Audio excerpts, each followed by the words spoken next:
News with करुणा जी। क्या लगता है आपको, कब तक ये आपका आंदोलन चलेगा? हमारा आंदोलन जब तक चलेगा जब तक हमारी मांगे पूरी नहीं होंगी। आज भी हमने एक कार्यालय का घेराव करना था, हेडक्वार्टर का हमें, लेकिन पुलिस वालों ने नहीं करने दिया।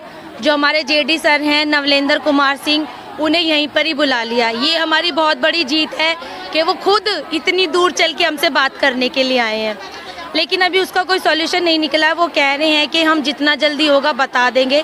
हमने अभी 1.5 घंटे का टाइम दिया हुआ है, क्योंकि जो उन्होंने कल एक ऑर्डर जारी किया है कि अगर आंगनवाड़ी वर्कर और हेल्पर आंगनवाड़ी में नहीं आती है तो हम उनके खिलाफ पनिशेबल ऑफेंस जो भी होगा वो कार्रवाई उनके साथ की जाएगी।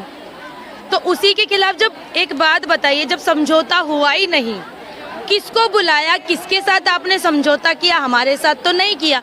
सारी आंगनवाड़ी वर्कर और हेल्पर यहाँ बैठी हैं, तो समझौता किसके साथ किया? फिर वो किस बिहाफ पर बोल सकते हैं कि हम आंगनवाड़ी खोले? हम तो नहीं खोलते आंगनवाड़ी। जब तक जो हमारी यूनियन की अध्यक्ष शिवानी जी है, उनके साथ कोई समझौता नहीं होगा, कोई लिखित पेपर साइन नहीं होगा उनके और हमारे बीच में, हम आंगनवाड़ी नहीं खोलेंगे। और जो हमारी मांगे उनको लेकर धरने पर बैठे रहेंगे जब तक वो पूरी नहीं हो जाएंगी। वो लोग कह रहे हैं कि 90% आंगनवाड़ी खुली है, कुछ फर्जी लोग हैं कोई भी बिल्कुल झूठ बोल रहे हैं जी। कोई आंगनवाड़ी नहीं खुल रही है। आप कैमरा लगाकर देख सकते हो, यहाँ पर सारी लेडीज बैठी हुई है। और अभी जो परसों हमारी रैली हुई थी, कैमरा 1 घंटे तक कैमरा ऑन रहा है, लेकिन हमारी रैली की लेडीज खत्म नहीं हुई है। 22,000 वर्कर और हेल्पर है, सब सारी यहाँ पर आ रही है। तो वो किसको कह रहे हैं कि 90% खुली हुई है?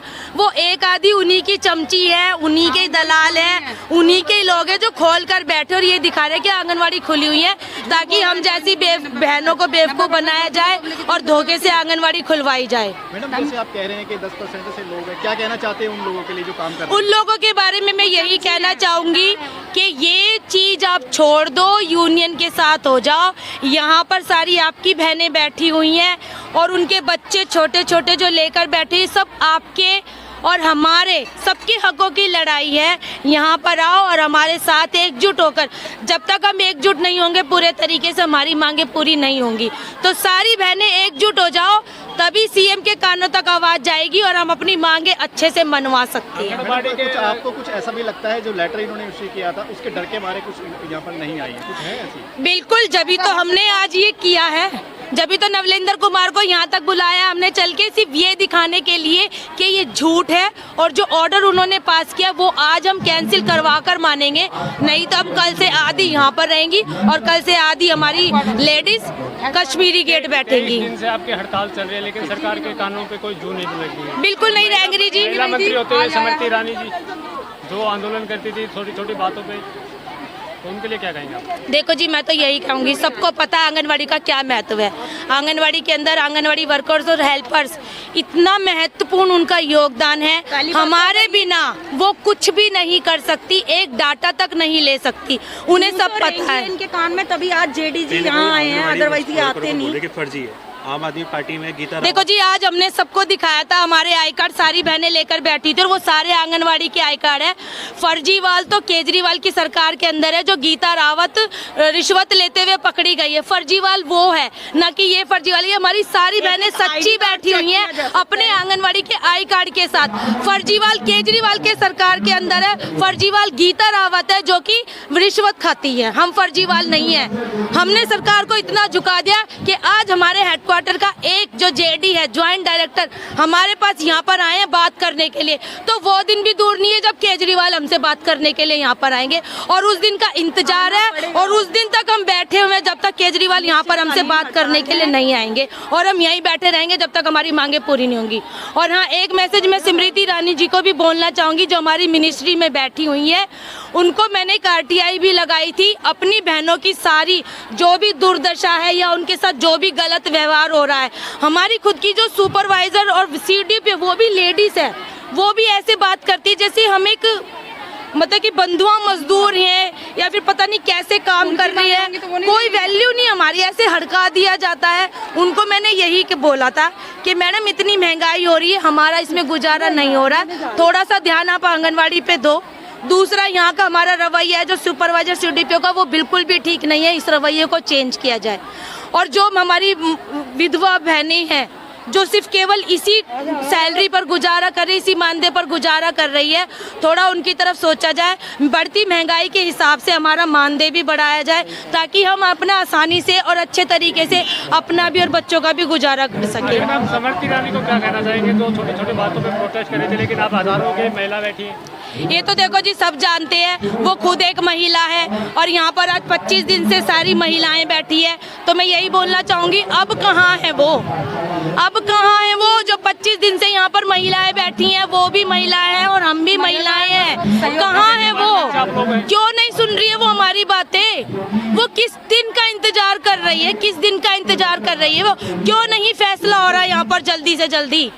स्मृति ईरानी जी महिला सशक्तिकरण की बात करती है, महिलाओं के सम्मान की बात कर रहे, आज वो सम्मान कहाँ चला गया? पुलिस वाले ऐसे यहाँ छोटे छोटे बच्चे लेकर बैठी गई है। आंगनवाड़ी किस लिए खोली जाती है? बच्चों के पोषण के लिए। तब भी नहीं सुनाई दे रहा है।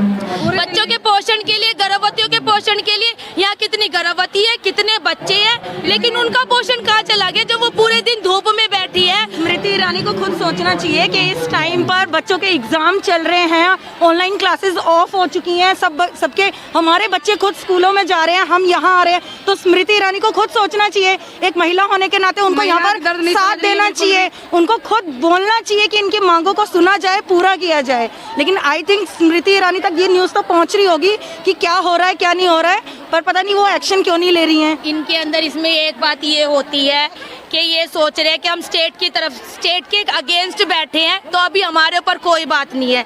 लेकिन स्मृति ईरानी जी, आप ये मत सोचना कि हम आपके अगेंस्ट हैं, हम आपके भी अगेंस्ट हैं, क्योंकि केंद्र सरकार ही हमको सरकारी कर्मचारी का दर्जा दिलवा सकती है। हम यहाँ पर स्टेट से तो सिर्फ अपना मानदेय बढ़वा सकते हैं, लेकिन सरकारी कर्मचारी का दर्जा हमें सेंटर से ही मिल सकता है। तो आपसे रिक्वेस्ट है, जो 2017 में जो बढ़ाया गया था, 2018 में मोदी जी ने वो जो बढ़ाया अभी तक हमारे पास नहीं मिला है। वो अभी मैं तो ये तो कर दिया था। हाँ, वैसे केंद्र सरकार ये चला रही है कि बेटी बचाओ बेटी पढ़ाओ। आज पूरी बेटियां दिल्ली की सड़क पे बैठी हुई हैं, तब स्मृति ईरानी और मोदी जी को कहाँ है? उनको नहीं दिखाई दे रहा है। केजरीवाल को तो नहीं दिखाई दे रहा है क्योंकि वो तो दिल्ली का सबसे बड़ा दलाल है। दिल्ली का एक ही दलाल है और वो है केजरीवाल, जिसने पूरी तरह से दिल्ली को ठप कर दिया है। जो पंजाब में जाकर इतने झूठे वायदे कर रहा है वहाँ की आंगनवाड़ी वर्करों से, उसे ये नहीं पता है कि दिल्ली में खुद उसके घर के बाहर जो वर्करें बैठी हैं, पहले उनका तो ख्याल करे, बाद में जाकर वो गोवा और पंजाब में अपनी झूठी लालच में केजरीवाल इतना अंधा हो गया है कि उसने देखो दारू एक के साथ एक फ्री की हुई है। ये जाग जाओ बहनों, और मैं तो कहती हूँ पूरा समाज जो दिल्ली के आदमी है, जाग जाओ। आज तुम लोग मजे में पी रहे एक के साथ एक फ्री, फिर कल को तुम्हारे बच्चे भी पिएंगे। पंजाब में जाकर ये बोलता है कि मैं पंजाब को नशा मुक्त करूंगा और यहाँ दिल्ली को दारू में डबो रहा है। केजरीवाल शर्म करो, शर्म करो। पहले दिल्ली तो ढंग से संभाल लो, फिर बाद में जाना पंजाब, गोवा और उत्तर प्रदेश जहाँ आपको जाना है। दिल्ली का तो बेड़ा गर्क करके रख दिया केजरीवाल ने बिल्कुल।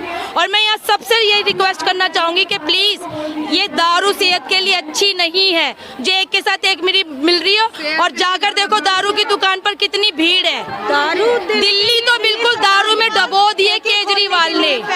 पूरा पैसा है, लेकिन यहाँ बैठे महिलाओं के लिए, उनका मानदेय बढ़ाने के लिए, उनको परमानेंट करने के लिए, उनको पीएफ पेंशन देने के लिए, आंगनवाड़ी के लिए पैसा नहीं है। लेकिन जितने ठेके खोलने हैं दिल्ली में, 1 बाय 1 बोतल फ्री करनी हो, उसके लिए दिल्ली सरकार के पास इतना पैसा है कि वो हर जगह पर जितने शराब के ठेके खुल रहे हैं वो आप खुद भी देख सकते हैं, उसके लिए उनके पास पूरा पैसा है। लेकिन यहाँ पर इतनी सड़कें बैठी, सड़कों पर इतनी महिलाएं बैठी हुई हैं जो उनकी जायज मांगे हैं, उनको वो बिल्कुल अनदेखा कर रहे हैं। ऐसा लग रहा है जैसे कि उनको कुछ सुनाई नहीं दे रहा है। पता नहीं ये कौन से सीएम है जो पंजाब में जाकर वादे कर सकता है, लेकिन उसे अपनी दिल्ली में नहीं पता कि दिल्ली की महिलाओं के साथ क्या हो रहा है क्या नहीं हो रहा है। हर गली हर मोहल्ले तो सबका बराबर आएगा। मेरे कमरे के 1000 रुपये मिलता है और उतने ही 12.5 गज के 2000 आ रहा, किसी का 1500 आ रहा। मेरे 1000 से 1 रुपया फालतू नहीं देते, कहती इतना नहीं, इतना ही मिलेगा, इतना ही मिलेगा, क्योंकि मेरा अपने घर में है इसलिए।